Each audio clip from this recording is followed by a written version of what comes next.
The debate में आपका स्वागत है। नमस्कार। आज हम आरईसी लिमिटेड के वित्तीय वर्ष 2026 की पहली तिमाही यानी Q1 FY26 के नतीजों पर चर्चा कर रहे हैं। ये आंकड़े कंपनी की जो हालिया इन्वेस्टर प्रेजेंटेशन और कॉन्फ्रेंस कॉल हुई है उस पर आधारित है। हाँ, और इन्हीं आंकड़ों के इर्द गिर्द आज का सवाल घूमता है कि भाई आरईसी लिमिटेड ने जो ये शानदार वित्तीय प्रदर्शन दिखाया है, रिकॉर्ड लोन बांटे हैं, लोन पोर्टफोलियो भी बढ़ रहा है, तो क्या इसके दम पर वो लगातार विकास की राह पर मजबूती से बढ़ रहा है? या फिर तस्वीर उतनी सीधी नहीं है। मतलब क्या जो ये लोन जल्दी चुकाए जा रहे हैं, प्री पेमेंट जिसे कहते हैं, या एसेट क्वालिटी यानी लोन की गुणवत्ता को लेकर कुछ चिंताएं हैं?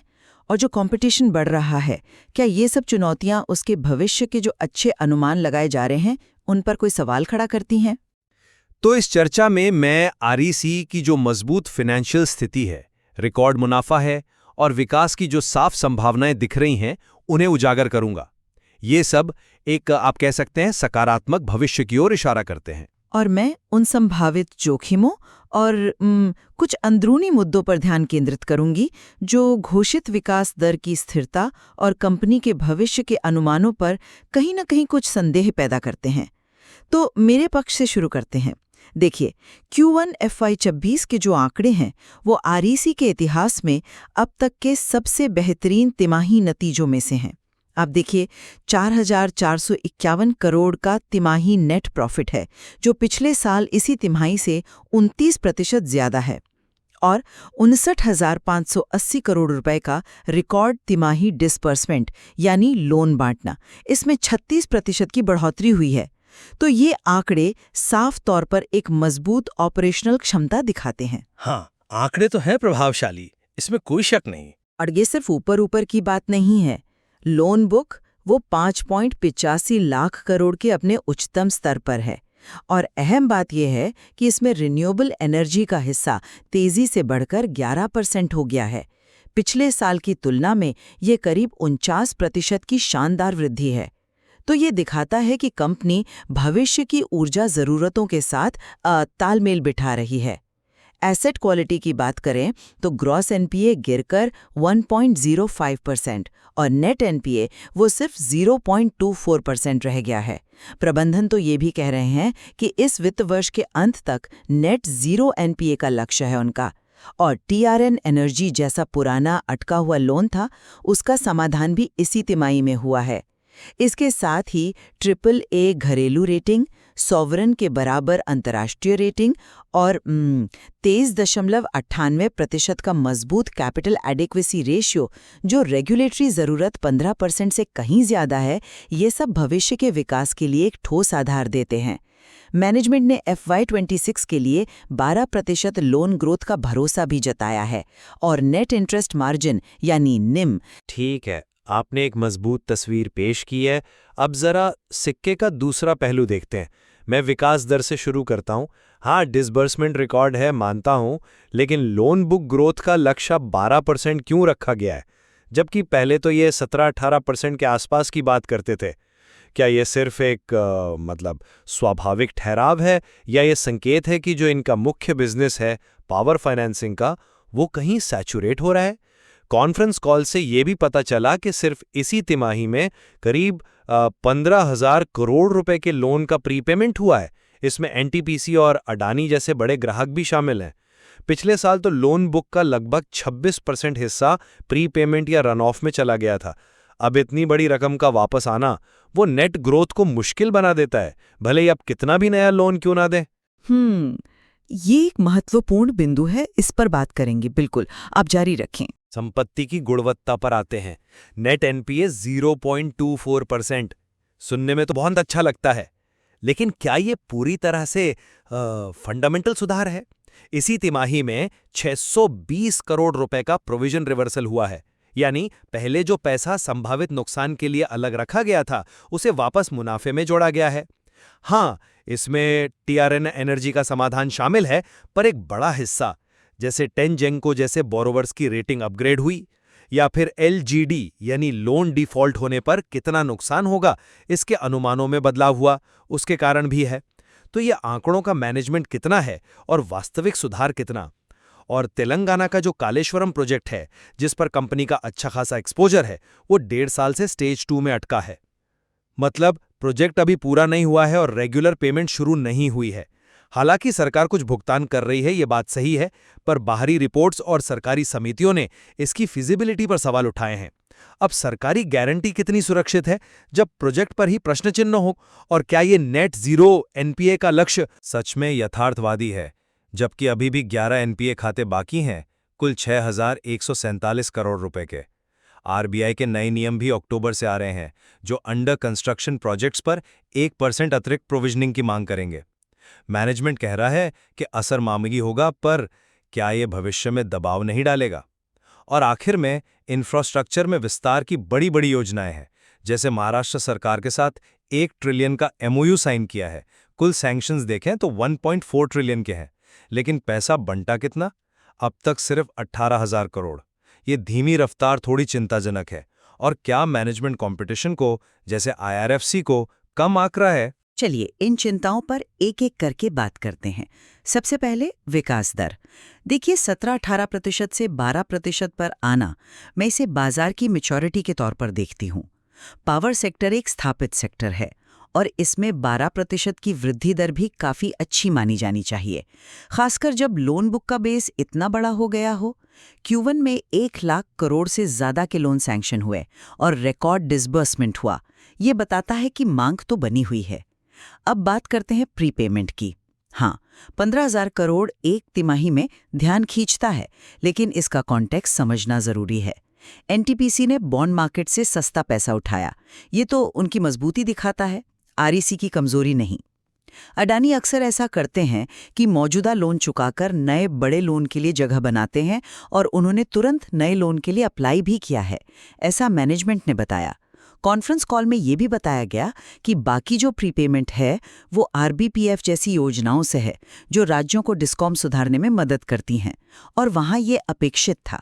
तो एक तरह से ये ग्राहकों की सेहत का संकेत है, न कि कमजोरी का। ये एक सामान्य बिजनेस साइकिल है। लेकिन क्या ये साइकिल नेट ग्रोथ को लगातार बाधित नहीं कर रही? पिछले साल 26% रन ऑफ रेट, ये छोटा आंकड़ा नहीं है। क्या 12% का लक्ष्य हासिल करना इस हाई प्रीपेमेंट रेट के साथ आसान होगा? और आरडीएसएस जैसी योजनाओं की समय सीमा भी तो नजदीक आ रही है, मार्च 2026। मैनेजमेंट कह रहा है कि डिसबर्समेंट जारी रहेगा, पर सब्सिडी बंद हो जाएगी। तो क्या तब भी राज्य उतनी उत्साहित रहेंगे लोन लेने में?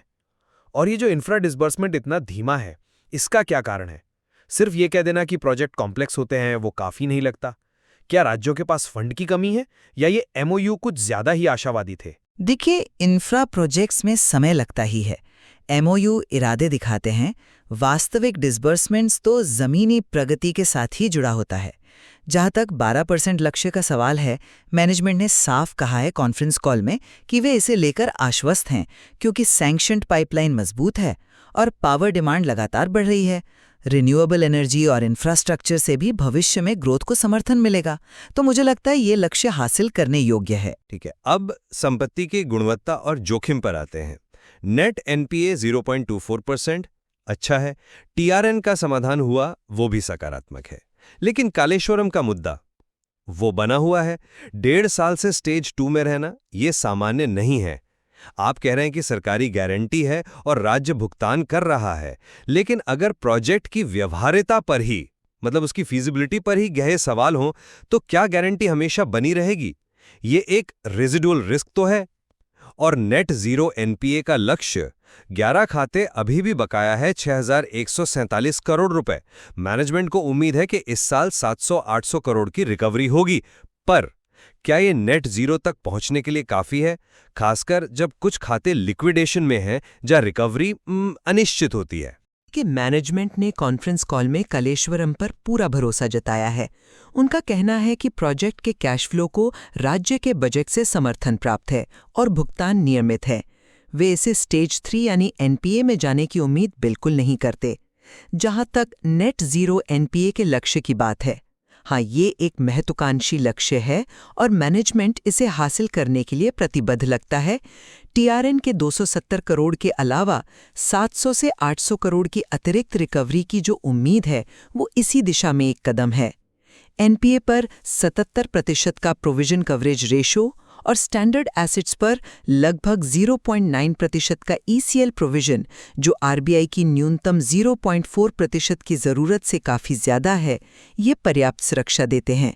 इसी वजह से मैनेजमेंट आरबीआई के नए नियमों के प्रभाव को भी सीमित मान रहा है, और जो हालिया ISO 31000 सर्टिफिकेशन मिला है वो उनके मजबूत रिस्क मैनेजमेंट प्रक्रियाओं को ही दर्शाता है। चलिए अब लाभप्रदता और मार्जिन की बात करते हैं। रिकॉर्ड मुनाफा, बेहतर NIM 3.74% और स्थिर स्प्रेड 2.96%, ये सब सकारात्मक है, ठीक है। लेकिन क्या ये टिकाऊ है? एक तरफ इसी तिमाही में डेरिवेटिव्स पर 576 करोड़ का MTM लॉस हुआ है, जो स्विस फ्रैंक डॉलर हेजिंग के कारण है। ये भविष्य में वोलेटिलिटी का संकेत हो सकता है। दूसरी तरफ कंपटीशन बढ़ रहा है। सुनने में आया है कि IRFC इंफ्रा लोन के लिए 1.5% जैसे बहुत कम स्प्रेड पर काम करने को तैयार है। मैनेजमेंट ने कॉन्फ्रेंस कॉल में इसे यह कहकर खारिज कर दिया कि IRFC का मुख्य फोकस रेलवे रहेगा और इतने कम मार्जिन टिकाऊ नहीं है। लेकिन क्या ये बढ़ती प्रतिस्पर्धा का संकेत नहीं है, जो भविष्य में REC के मार्जिन पर दबाव डाल सकती है? डेरिवेटिव लॉस MTM यानी मार्क टू मार्केट है, वो तो अस्थिर हो सकता है, लेकिन मैनेजमेंट का कहना है कि उनकी कुल उधारी लागत अभी भी बहुत कॉम्पिटिटिव है। जहां तक मार्जिन गाइडेंस यानी NIM 3.5 से 3.75%, स्प्रेड 2.753% का सवाल है, मैनेजमेंट इसे बनाए रखने को लेकर आश्वस्त है। उनका तर्क ये है कि अगर ब्याज दरें गिरती हैं तो उनकी उधार लेने की लागत भी कम होगी, जिससे यील्ड पर पड़ने वाला दबाव वो संतुलित हो जाएगा। साथ ही लोन बुक का एक बड़ा हिस्सा, लगभग 60% 1 साल और 30% 3 साल के रीसेट क्लॉज के साथ है, यानी ब्याज दरें घटने का असर यील्ड पर तुरंत और पूरी तरह से नहीं पड़ेगा। ये तर्क तकनीकी रूप से सही है, लेकिन क्या ये मान लेना सही है कि कंपटीशन का असर नहीं होगा?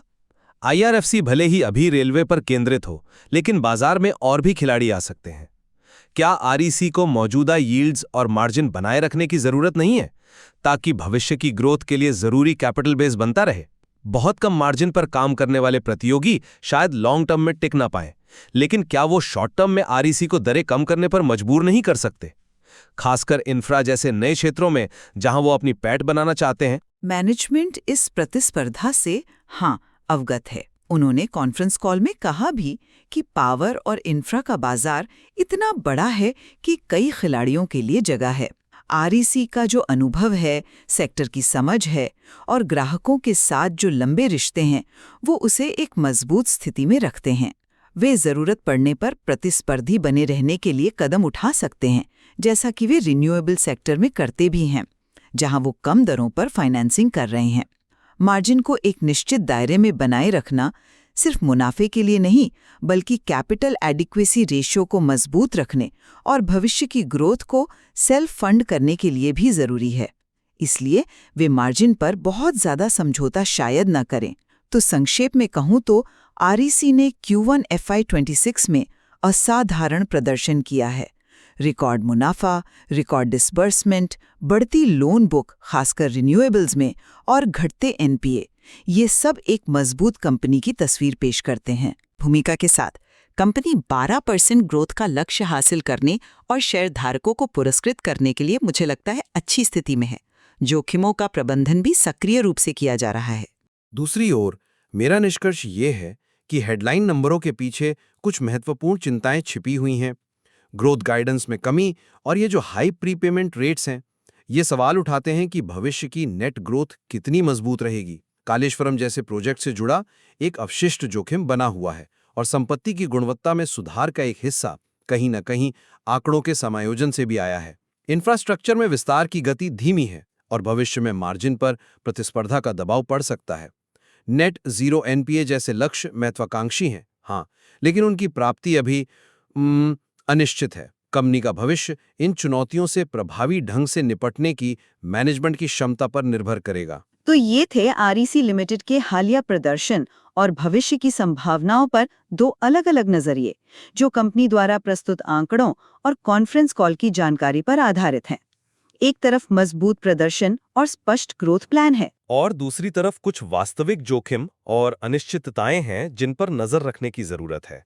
कंपनी निश्चित रूप से एक दिलचस्प मोड़ पर खड़ी है। विभिन्न दृष्टिकोणों पर विचार करना हमेशा महत्वपूर्ण होता है और उम्मीद है कि इस चर्चा से श्रोताओं को आरईसी की स्थिति को बेहतर समझने में मदद मिली होगी। प्रस्तुत सामग्री में और भी कई बारीकियां हैं जिन्हें खोजा जा सकता है। बिल्कुल।